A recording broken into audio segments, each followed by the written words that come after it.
एक बार एक राजा ब्राह्मणों को लंगर में महल के आंगन में भोजन करा रहा था। राजा का रसोइया खुलेआम आंगन में भोजन पका रहा था। इस समय एक चील एक जिंदा सांप को पकड़कर राजा के महल के ऊपर से गुजरी। तब पंजों में दबे सांप ने अपनी आत्मरक्षा में चील से बचने के लिए अपने फन से जहर निकाला। तब रसोइया जो ब्राह्मणों के लिए खाना पका रहा था, उस लंगर में सांप के मुख से जहर की कुछ बूंदें उसके खाने में गिर गईं। किसी को कुछ भी पता नहीं चला। फलस्वरूप जो ब्राह्मण भोजन करने आए थे, उन सबकी जहरीला खाना खाने से मौत हो गई। जब राजा को सारे ब्राह्मणों की मृत्यु का पता चला तो उसे बहुत दुख हुआ। ऐसे में ऊपर बैठे यमराज के लिए फैसला लेना भी मुश्किल हो गया कि इस पाप कर्म का फल किसके खाते में जाएगा।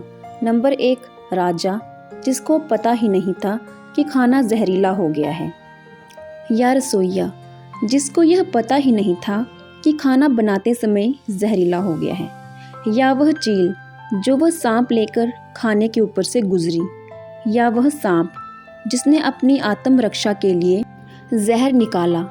बहुत दिनों तक यह मामला यमराज के पास अटका रहा। फिर कुछ समय बाद कुछ ब्राह्मण राजा से मिलने आए और उन्होंने किसी महिला से महल का रास्ता पूछा।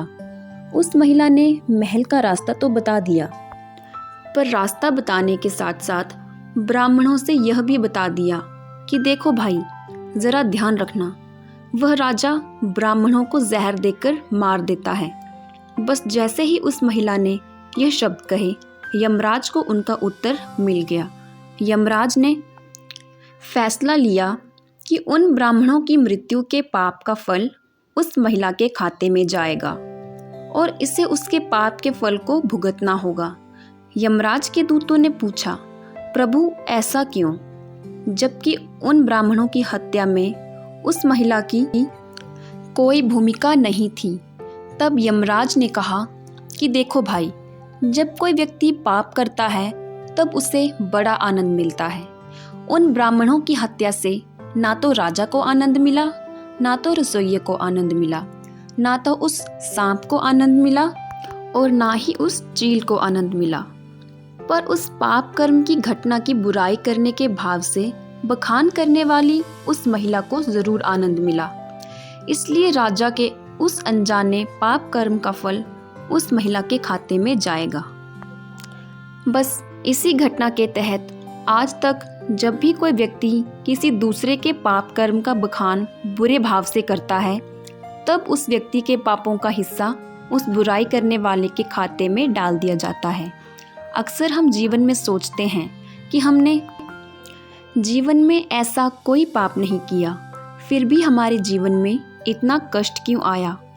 ये कष्ट और कहीं से नहीं, बल्कि लोगों की बुराई करने के कारण उनके पाप कर्मों से आया है, जो बुराई करते ही हमारे खाते में ट्रांसफ़र हो जाते हैं।